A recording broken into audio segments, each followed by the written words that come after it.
नमस्कार, आप देख रहे हैं बहस बिहार की। लेकिन बहस से ज्यादा इस बात को लेकर चर्चा है कि यूक्रेन से हमारे भारतीय छात्र छात्राएं कब लौट रहे हैं, कौन सा विमान है, और सभी इसी बात पर जोर लगाए हुए हैं, टकटकी लगाकर बैठे हैं। हमारे साथ कई लोग जुड़े हैं, लेकिन आज हमारे साथ हमारे सभी सहयोगी जुड़े हुए हैं। शैलेंद्र वांगू, नेशनल एडिटर, जो कि यूक्रेन दूतावास से जुड़े हुए हैं।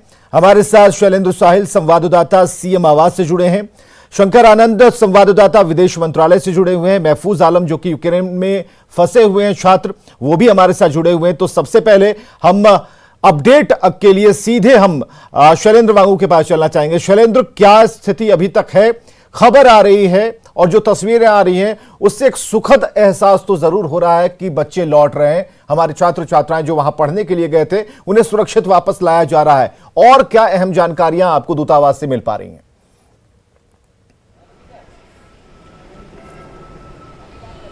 देखिए, एक राहत की बात यह है इस जंग के माहौल के बीच में, जहां पर रूस के इन्वेजन के चलते अब तक 198 लोगों के, यूक्रेनियन लोगों के मारे जाने की खबर है। ऐसा दावा यूक्रेन कर रहा है। लेकिन इसी बीच बहुत से भारतीय छात्र अभी भी वहां फंसे हुए हैं। लेकिन एक राहत की बात यह है कि जो सिलसिला इवैक्यूएशन का है, जो भारत सरकार ने जिसको शुरू किया है, वो सिलसिला शुरू हो चुका है। पहली फ्लाइट रोमेनिया से रवाना हो चुकी है भारत के लिए। मुंबई वो लैंड करेगी आज शाम को 8:30 बजे। उसके बाद 2 और फ्लाइट्स हैं जो आज देर रात 2 बजे और कल सुबह 8 बजे यहां दिल्ली में लैंड होगी। उसमें से एक रोमेनिया से आ रही है, एक पोलैंड से आ रही है। तो माना जा रहा है कि कुल मिलाकर करीब करीब 600 के आसपास जो स्टूडेंट्स हैं वो अगले 24 घंटे के अंदर भारत में होंगे। तो जाहिर तौर पर एक राहत की बात है। लेकिन वहीं अगर हम बात करें यहाँ यूक्रेनियन एम्बेसी की, जो कि दिल्ली के वसंत विहार में आपको दिखाना चाहूंगा, मेरे कैमरा पर्सन फिरोज आपको दिखा सके, तो यहाँ पर देखिए लोग सुबह से ही यहाँ पे आके श्रद्धांजलि दे रहे हैं। यूक्रेनियंस के साथ में समर्थन जता रहे हैं कि जिस तरह से रूस के हमले के बाद यूक्रेन में जो तबाही हुई है, उसके बाद यहाँ पर लोग यूक्रेनियन एम्बेसी पे आके फूल चढ़ा रहे हैं, श्रद्धांजलि दे रहे हैं। हालांकि एम्बेसडर ने अब तक इस पर कमेंट नहीं किया है। लेकिन आपको याद दिला दें कि 2 दिन पहले एम्बेसडर जो यूक्रेन के हैं, उन्होंने पीएम मोदी से आग्रह किया था कि वो रूस के राष्ट्रपति से बातचीत करें और उनको तैयार करें इस चीज के लिए। तस्वीरों से जरा हम जोड़ना चाहेंगे, अपने दर्शकों को जोड़ना चाहेंगे। देखिए, अभी शैलेंद्र वांगू, जो कि नेशनल एडिटर है हमारे, वो अभी दूतावास के बाहर खड़े हैं, यूक्रेन दूतावास के बाहर। उनके पीछे आप बोर्ड देख पाएंगे और लोग श्रद्धांजलि दे रहे हैं। खासकर यूक्रेन के जो लोग हैं, जो भारत में रहते हैं, खासकर उन लोगों को जो अब इस दुनिया में नहीं है, यूक्रेन वासी थे जो हमले में मारे गए हैं। तो ये तस्वीरें, एक्सक्लूसिव तस्वीरें हम आपको दिखा पा रहे हैं। और ये तस्वीरें अभी के हालात में, जब सभी आगे बढ़ने के लिए चिंतित हैं, विकासशील से विकसित होना चाहते हैं, ऐसे वक्त में ऐसी तस्वीरें किसी को भी रुलाएंगी। तो जो व्यक्ति इस दुनिया में नहीं है, जो नागरिक इस दुनिया में यूक्रेन के नहीं है, उनके लिए भारत में दूतावास के बाहर एक श्रद्धांजलि के लिए एक दीवार है जहां पर लोग श्रद्धा सुमन अर्पित कर रहे हैं। तो ये जानकारी दे रहे थे। एक और भी बात हम शैलेंद्र आपसे करना चाहेंगे। जो तमाम देश हैं, जो सटे हुए जितने भी राष्ट्र हैं, सभी मदद करने के लिए आतुर हैं। सब कह रहे हैं कि बॉर्डर तक पहुंचिए, हम वहां से आपको सुविधाएं देंगे। तो ऐसे कौन कौन से ऐसे देश हैं जहां से ऐसी चीजें सामने आ रही हैं?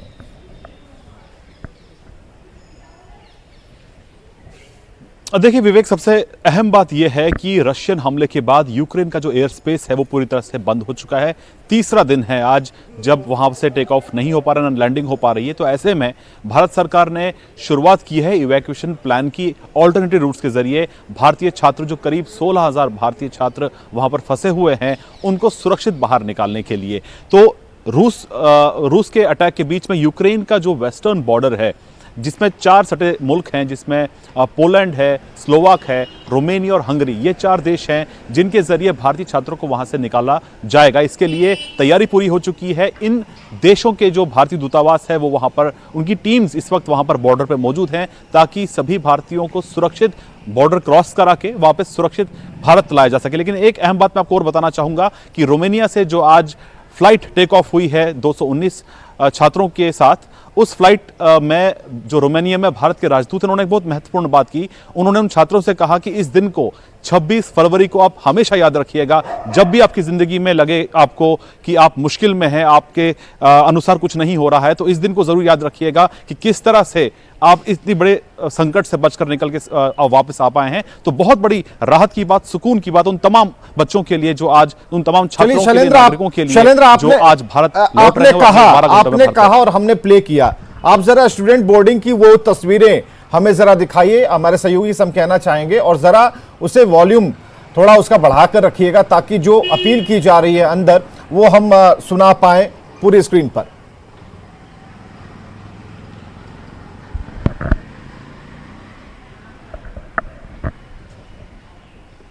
तो जो तस्वीरें हमने अभी दिखाने की कोशिश की हैं स्टूडेंट बोर्डिंग की, जहां छात्र बैठे हुए हैं और उनसे अपील की जा रही है, और एक बहुत मार्मिक अपील जिसका जिक्र अभी शैलेंद्र वांगू कर रहे थे, तो ये हम दिखाना चाहेंगे, अपने सहयोगियों से कहेंगे कि उसे जरूर प्ले करें।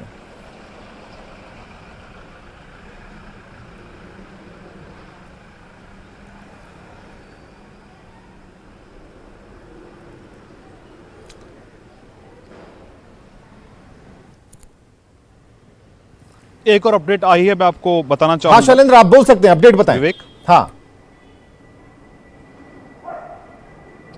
बिल्कुल, एक ताज़ा अपडेट ये आ रही है कि हमारा जो दूतावास हंगरी में है, भारतीय दूतावास, उसने अब से कुछ देर पहले ट्वीट किया है, ठीक 3-4 मिनट पहले ट्वीट किया है, जिसमें ये कहा गया है कि पहला जत्था, फर्स्ट बैच इंडियन स्टूडेंट्स का हंगरी एंटर कर चुका है। इससे पहले रोमानिया एंटर किया था, आज हंगरी के जरिए ये जत्था पहुंचा है। वहां पे ये तमाम छात्र पहुंचे हैं। यूक्रेनियन बॉर्डर जो जाहोनी क्रॉसिंग है, वहां से ये उन्होंने एंटर किए हैं और फिलहाल वो रवाना हुए हैं बुडापेस्ट, जो राजधानी है हंगरी की, ताकि वो अगली जो फ्लाइट है एयर इंडिया की, उससे वो टेक ऑफ कर सके। तो ये छात्र भी आज रवाना हो जाएंगे। तो राहत की एक और बात, ये डेटा वाली जो बात है, ये जो डेटा वाली बात है, उससे जरूर पूछना चाहेंगे। तकरीबन 12-13 हजार कितनी संख्या है, कितने आ पाए हैं और कितने अभी दूर हैं, क्योंकि जहां बॉर्डर की बात कर रहे हैं तो उससे 200, 250, 300, 350 किलोमीटर दूर है, और अपने वहन पर, अपने खर्चे पर उस तक जाना है। तो यहां पर क्या अनाउंसमेंट हुई थी, जरा अब कीजिएगा वॉल्यूम यहां पर।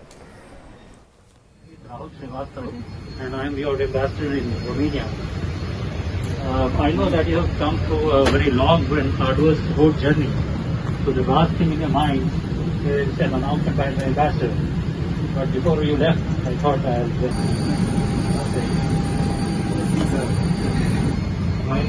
तो शैलेंद्र जो हमें कह रहे थे उसे हमने बताने की कोशिश की, उसे एस्टेब्लिश करने की कोशिश की। महफूज आलम, यूक्रेन में फंसे हुए छात्र हमारे साथ मौजूद हैं। महफूज, क्या आप महफूज हैं इस वक्त?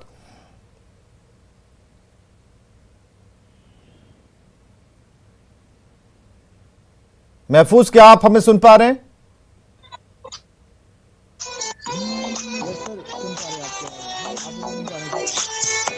महफूज, अपनी बात आप रखें। हम उस परेशानी को समझ सकते हैं, उस परेशानी को समझ सकते हैं कि वहां पर नेटवर्क नहीं है, बावजूद इसके आप हमारे साथ बात करने के लिए तैयार हैं, और काफी ठंड है, बावजूद इसके अपनी बात आप रख सकते हैं। महफूज जी सर, बंद कीजिए, ऑडियो दे दीजिए। हेलो हेलो, आवाज आ रही है सर आपको? जी जी बोलिए। कॉलिंग आ रहा था सर, मैं क्या करूं? महफूज, आप अपनी बात रख सकते हैं। सर बेसिकली मैं महफूज आलम खारकिव में हूँ, और फिलहाल अभी सिचुएशन यहाँ बहुत ही खराब है सर। हम यहाँ आप देख सकते हैं हमारे बैकग्राउंड से एक बंकर में फंसे हुए हम लोग। बेसिकली एक अंडरग्राउंड बेसमेंट होता है जिसको कहते हैं कि एक बॉम्ब प्रूफिंग है, लेकिन हमें नहीं पता कितना बॉम्ब प्रूफ है। और परसों 4 बजे सुबह से लेके अभी तक का हमारा ऐसे ही गुजर रहा है। हम लोग यहाँ फंसे हुए हैं, यहाँ के लोकल्स, और साथ में हम -2-3 डिग्री के टेम्परेचर में हम फंसे हुए हैं ऑलरेडी। और आप देख सकते हैं बहुत लिमिटेड रिसोर्सेज के साथ हम यहाँ बैठे हैं सर।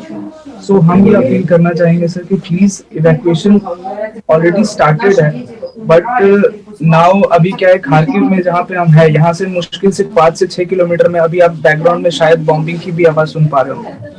तो अब कांस्टेंट बॉम्बिंग के हम लोग थ्रेट में जी रहे हैं सर, और बेसिकली हमें पता नहीं अगले आधे घंटे में, अगले 10 मिनट में क्या होने वाला है। सो हमारी अपील है सर कि इवैक्यूएशन प्रायोरिटी बेसिस पे हो, जहाँ पे ज्यादा सीरियस कंडीशंस हैं वहाँ प्रायोरिटी दी जाए सर, और प्लीज हमें इवैक्यूएट किया जाए। दैट्स मेरी बहुत भारत सरकार से अपील है, हाथ जोड़ के अपील है सर, प्लीज। महफूज, ये कहा जा रहा है कि आप बॉर्डर तक खुद आए, क्या वहां के लिए कोई व्यवस्थाएं की गई हैं ताकि आप आराम से आ पाए?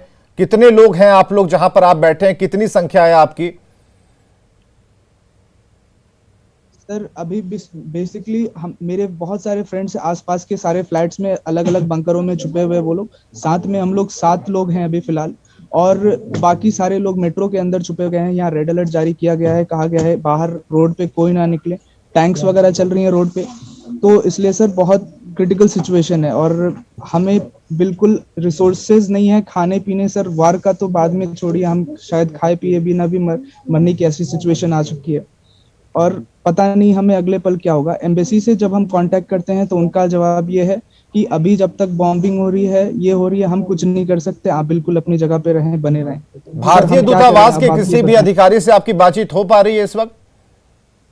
बिल्कुल सर, हम रेगुलर बेसिस पे कांटेक्ट में हैं। वो हमें कहते हैं कि आप हमें बार बार कॉल करते रहें, अपडेट करते रहें, और हमें संतावना देके कॉल रख दिया जाता है सर।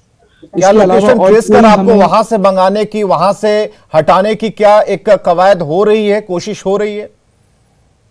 सर अभी तक सिर्फ बातें हो रही हैं। खार्किव मेरा इलाका जो है, स्टूडेंट्स का में हूँ मैं अभी, यहाँ से कोई भी सिंगल पर्सन इवैक्यूएट नहीं हुआ है, क्योंकि सर रोड पे भी कह रहे हैं कि सेफ नहीं है, तो हम रिस्क नहीं ले सकते। अगर आप खुद से जाना चाहें तो जा सकते, लेकिन फिर भी यहाँ जो सीनियर्स है वो कह रहे हैं कि मत निकलो, इट्स नॉट सेफ आउटसाइड। तो सर हमें पर कोई मजबूरी है सर, हम फंस के बैठे हुए हैं। अगर आप देखें, मैं आपको बैकग्राउंड व्यू दिखा सकता हूँ कि किस हालत में मैं यहाँ पे बैठा हुआ हूँ सर। बेसिकली ये अगर आप देख पाए तो ये हम लोग देखिए जमीनों के ऊपर बैठे हुए हैं सर, और ये बंकर है, और यहाँ लोकल्स भी आप देख पा रहे हैं आगे बैठे हुए होंगे, और ये मकड़ी के जाले, और इसके बीच में हमें और कांस्टेंट आगे से बॉम्बिंग की आवाज अभी शायद 2 बार आ चुकी है बीच में। तो हमें पता नहीं है सर अगले पल क्या होने वाला। So we request sir please कुछ किया जाए और अर्जेंट बेसिस पे। महफूज, बिल्कुल आप महफूज रहेंगे, इसकी चिंता मत कीजिए, लेकिन जो निर्देश दिए गए हैं उसका पालन करना होगा।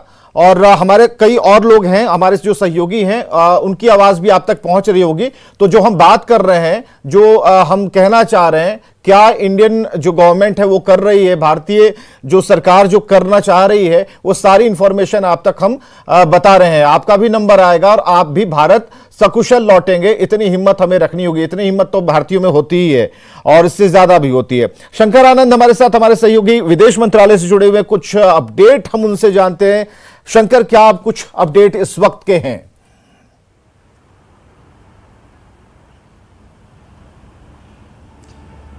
देखिए, जिस तरह से भी हमारे साथी शैलेंद्र वांगू बता रहे थे, अंतर्राष्ट्रीय इनपुट जो है वो बता रहे थे, लेकिन मैं आपको बताना चाहूँगा बिहार से जुड़े हुए तमाम लोगों का इनपुट। सबसे पहले मैं स्टार्ट करता हूँ विदेश मंत्रालय से। तो जो हमारे दर्शक और ये जो विदेश में बैठे हुए, जो यूक्रेन में बैठे हुए जो नागरिक हैं, जो देश के नागरिक हैं, उन तक मैं एक बात बताना चाहता हूं कि भारत सरकार इस मामले को काफ़ी संजीदगी से देख रही है, काफ़ी गंभीरता से देख रही है, और विदेश मंत्रालय पल पल की जानकारी तमाम भारतीयों से संबंधित जो इनपुट्स जो है बाकायदा ले रही है। और भारत सरकार लगातार प्रयास कर रही है कि जितना जल्द से जल्द तमाम देशवासियों को, खासकर उन लोगों को जो यूक्रेन में फंसे हुए हैं, उनको वहाँ से सुरक्षित निकाला जाए।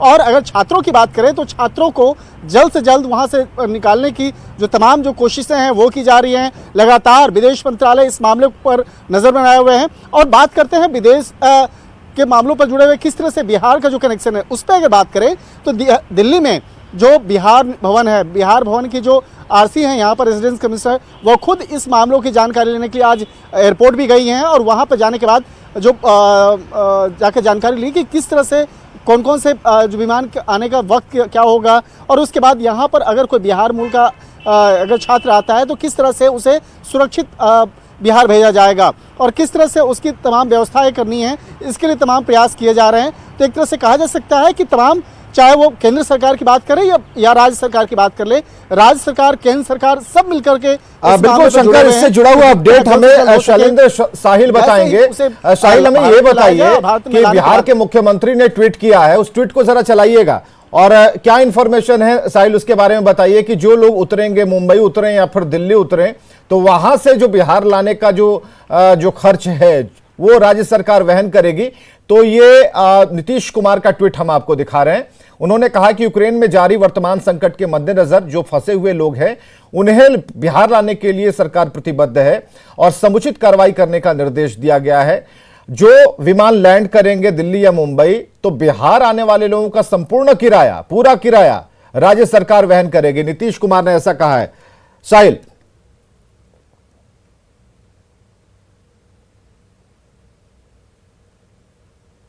जब ये मामला सामने आया उसके बाद से मुख्यमंत्री नीतीश कुमार ने अधिकारियों से बातचीत की थी और ये निर्देश भी दिया था कि जो लोग यूक्रेन से भारत आ रहे हैं, दिल्ली मुंबई अलग अलग हवाई अड्डों पर आ रहे हैं, उन्हें उनके घर तक पहुंचाने का जो खर्च होगा वो बिहार सरकार उठाएगी। और साथ ही साथ बिहार भवन से जो पटना के जो अधिकारी हैं वो लगातार संपर्क में हैं कि जैसे ही वो लोग भारत आते हैं उसके बाद आगे किस तरीके की रणनीति अपनानी है, इसके लिए बातचीत होगी। साथ ही साथ आपदा विभाग के द्वारा टोल फ्री नंबर भी जारी कर दिया गया है, क्योंकि अभी तक बिहार के सरकार के पास ये आंकड़ा नहीं है कि कितने लोग फंसे हैं। सोशल मीडिया और तमाम अन्य माध्यमों के जरिए सरकार तक लोग अपनी बात पहुंचा रहे हैं। इसको देखते हुए आपदा विभाग ने टोल फ्री नंबर भी जारी किया है और दूसरी ओर एक फॉर्म भी जारी किया गया है। उस फॉर्म में पूरी जानकारी भरकर देने के लिए अलग अलग जिला प्रशासन को भी निर्देशित किया गया है कि जो लोग वहां फंसे हैं वो अपनी पूरी जानकारी दें, पता, पासपोर्ट नंबर, घर का नंबर, लोकल यहाँ इंडिया का नंबर, ये जमा करना है। तो उसके बाद आगे की जो कार्रवाई होगी ये बेहतर बताएंगे शैलेंद्र वांगो हमारे साथ जुड़े हुए हैं। शैलेंद्र, अभी जो चर्चा चल रही है उसमें बिहार सरकार को अभी तक ये लिस्ट के बारे में पता नहीं कि कितने ऐसे छात्र हैं जो बिहार के हैं, ताकि ये समझ पाने में और एक पूरी तरीके से उनको मदद करने में सरकार आगे आ पाए। तो ऐसा कोई डेटा अभी तक हाथ लगा है, ऐसी कोई जानकारी है आपके पास?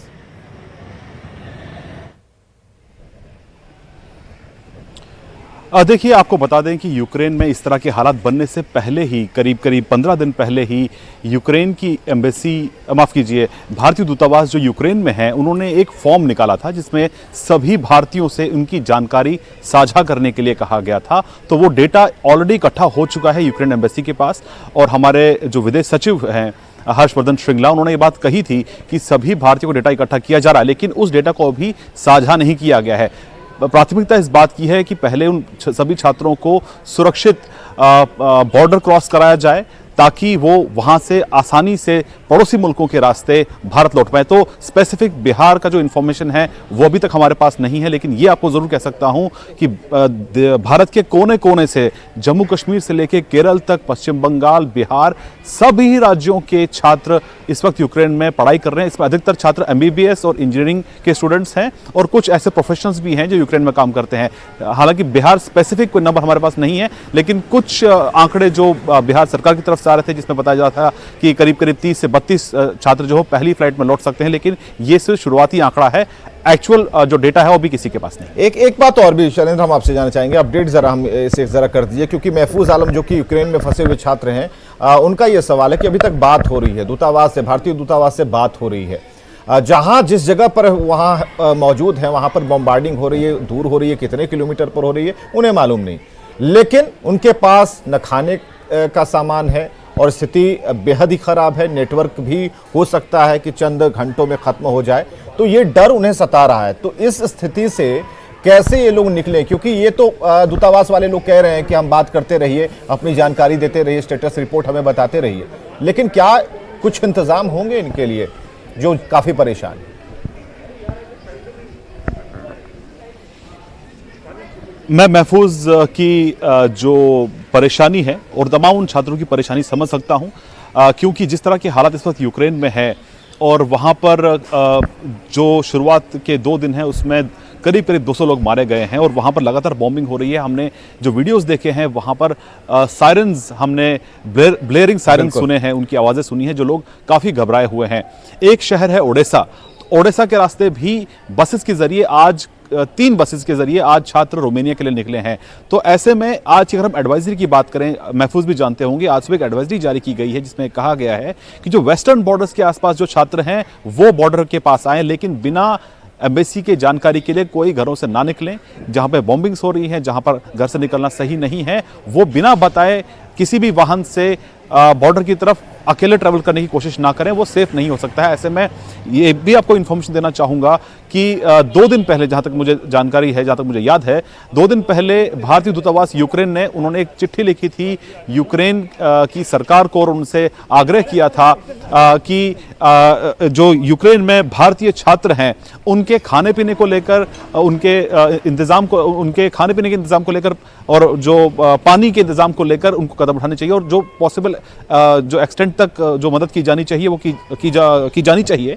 लेकिन अभी तक, क्योंकि वहां पे जंग के जैसे हालात है, हम समझ सकते हैं वहां पर इस वक्त पहले दिन से हमने देखा था कि जो वहां पे सुपरमार्केट्स हैं वहां पर भीड़ थी, लोग खाना स्टॉक कर रहे थे। तो ऐसे में ये कह पाना कि उन तक मदद इमीडिएटली पहुंचाई जा रही है, लेकिन ये जरूर है कि कोशिश लगातार जारी है भारत सरकार की तरफ से, मिशन की तरफ से। हमने ये भी देखा है कि मिशन के बाहर पहले ही दिन बहुत से स्टूडेंट्स इकट्ठा हुए थे, तो उनको सेफ जगह पे ले जाया गया और बहुत जो भी स्टूडेंट्स वहां पर पहुंच रहे हैं उनको सेफ जगह लेके जाया जा रहा है। लेकिन ये मुश्किल की घड़ी है, धैर्य रखने की जरूरत है और जितना हो सके उतना घरों में ही रहें, सेफ रहें, बाहर ना निकलें बिना एम्बेसी के जानकारी के। बिल्कुल धैर्य रखने की जरूरत है। महफूज, आप सुन पा रहे थे, इस वक्त नेशनल एडिटर हमारे साथ शैलेंद्र वांगू जुड़े हुए हैं और अंदर की जो भी खबर है आप तक पहुंचा रहे हैं। यूक्रेन दूतावास के अंदर से जो खबर आ रही है, तो आप लोगों के लिए जो बेहतर हो सकता है, सबसे बेहतर हो सकता है, वो आप लोगों के लिए किया जा रहा है। घबराने की जरूरत नहीं है, ये लम्हे निकल जाएंगे। और अभी जो बॉम्बार्डिंग हो रही है, कल भी जब हमारी छात्रों से बात हो रही थी और कल लगातार हम कवर कर रहे हैं, या फिर वो कोई भी प्लेटफॉर्म हो, यूट्यूब हो,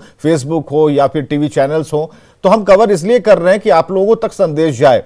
और अभी धैर्य से ही इसे जीता जा सकता है और जरूरी है कि हम धीरे धीरे, जैसे ही हालात कुछ बेहतर होते हैं, तो हम सुरक्षित जगहों की तरफ जाएं। और जिन निर्देशों की बात अभी शैलेंद्र वांगू कर रहे थे, उन निर्देशों की जो एक कॉपी है आप तक जरूर पहुंची होगी, सूचना जरूर पहुंची होगी। तो क्या इसके बाद अभी तक जो हम कह रहे हैं कि अभी जो वक्त वहां का हो रहा है, उस हिसाब से बाकी जो आपके आसपास जो लोग बैठे हैं वो क्या कर रहे हैं, जरा उनकी तरफ जरा अपना कैमरा जरा मोड़िए। और हम क्या अभी भी एक ऐसा माहौल बना हुआ है, या फिर एक दूसरे को आप लोग हिम्मत बंधा रहे हैं? ये करना भी चाहिए, हमें ऐसा लगता है। जी सर, बिल्कुल। आपको मैं अपने बैक कैमरा से अगर दिखा पाऊँ तो यहाँ के लोकल्स भी हमारे साथ साथ, सिर्फ इंडियंस नहीं, क्योंकि हर एक किसी की जान सर मुश्किल में है। तो आप अगर देख पाएंगे तो मैं आपके, क्या देख पा रहे हैं सर आप? बिल्कुल बिल्कुल बिल्कुल सर, ये देखें, हम ये हमारा एक बंकर का इलाका है।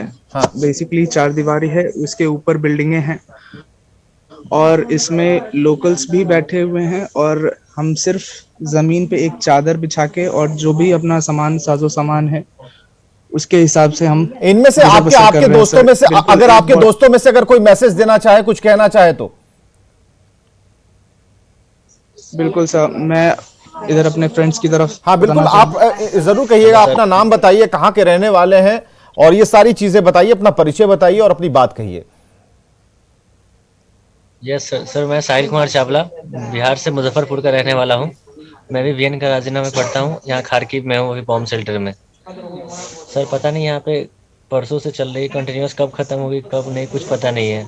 अभी सर लाइट कट गई सर, लाइट गई सर, जिसकी हम बात कर रहे थे कि बहुत अनसर्टेन सिचुएशंस हैं। अब लाइट गई और हमें पता नहीं कि अब अगले कितने मिनट तक हमारा नेटवर्क रहेगा सर। तो आप देख सकते हैं कितना सिचुएशन है। फ्लैश ऑन करना पड़ेगा। तो ये तस्वीरें हम दिखा पा रहे हैं महफूज, और उनके साथ कई ऐसे छात्र हैं जो कि बिहार के रहने वाले हैं, और इस वक्त लाइट चली गई है। ये लाइव तस्वीरें हम आपको दिखा रहे हैं, और स्क्रीन पर जो आप तस्वीरें देख रहे हैं ये मोबाइल की रोशनी में। और हमारे साथ कई लोग जुड़ेंगे, विवेक भी एक छात्र हैं, तो कई जो बिहार के छात्र हैं उनसे हमारी बातचीत कराइए, सभी लोग अपनी बात रख सकते हैं।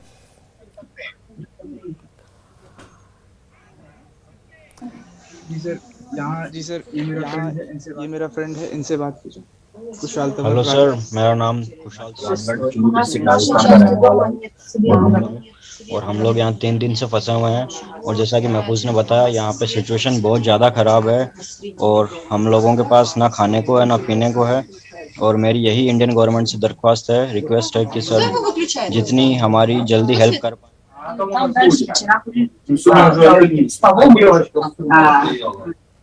बिल्कुल, इस हालात को हम समझ पाएंगे, लेकिन जरूरी है कि धैर्य से ही हम इस विकट स्थिति से उबर पाएंगे। लाइट नहीं है और ये चीजें और लगातार हम देख पा रहे हैं जो स्थिति है वो बहुत ही अनकंट्रोल सी लगती है, जो हमारे कंट्रोल में नहीं है, और जो व्यवस्थाएं वहां पर फिलहाल हमारे पास उपलब्ध हैं उसी के सहारे हमें इसे थोड़े दिन और भी खींचना होगा। हालांकि इस बीच में अगर अच्छी खबर आती है तो उस खबर पर, क्योंकि जितने भी स्टूडेंट्स हैं लगातार न्यूज़ 18 पर वो संपर्क साधे हुए और हम आपकी आवाज को पहुंचा रहे हैं ताकि आपको प्रॉपर मदद मिल पाए। महफूज भी हमारे साथ हैं, विवेक भी हमारे साथ जुड़े हुए हैं। विवेक, बताएं, अपनी बात रखें, आप कहां के रहने वाले हैं और क्या कहना चाहते हैं?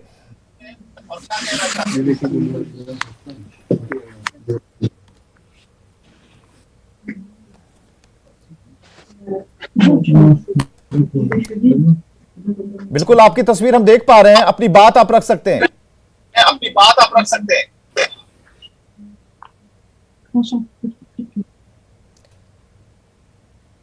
तो स्थिति काफी वहां पर घबराई सी हुई है, लेकिन फिर भी एक तस्वीर हम आपको दिखा रहे हैं और ये तस्वीर है, और ये अच्छी तस्वीर हम आपको दिखा रहे हैं जिसमें भारतीय छात्र हैं इन बसों में और ये अब सुरक्षित घर वापसी की तैयारी में। ये तब की तस्वीरें हैं, आप इनके चेहरों पर एक डर भी देख सकते हैं, लेकिन ये खुशी वाली तस्वीर। भारत माता की जय, जरा सुनिए, वॉल्यूम जरा बढ़ाइए अब।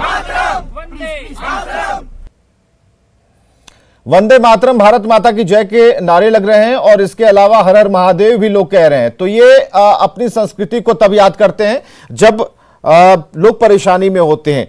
तो फिलहाल सभी लोगों का बहुत बहुत शुक्रिया। चरण वांगू आपका भी, शैलेंद्र आपका भी, शंकरानंद आपका भी, सबका बहुत बहुत शुक्रिया। जरूर आप लौटेंगे और यही उम्मीद हमारी है कि सरकार और हम सभी मिलकर आपको वतन वापस लौटाएंगे। खबरें लगातार जारी हैं।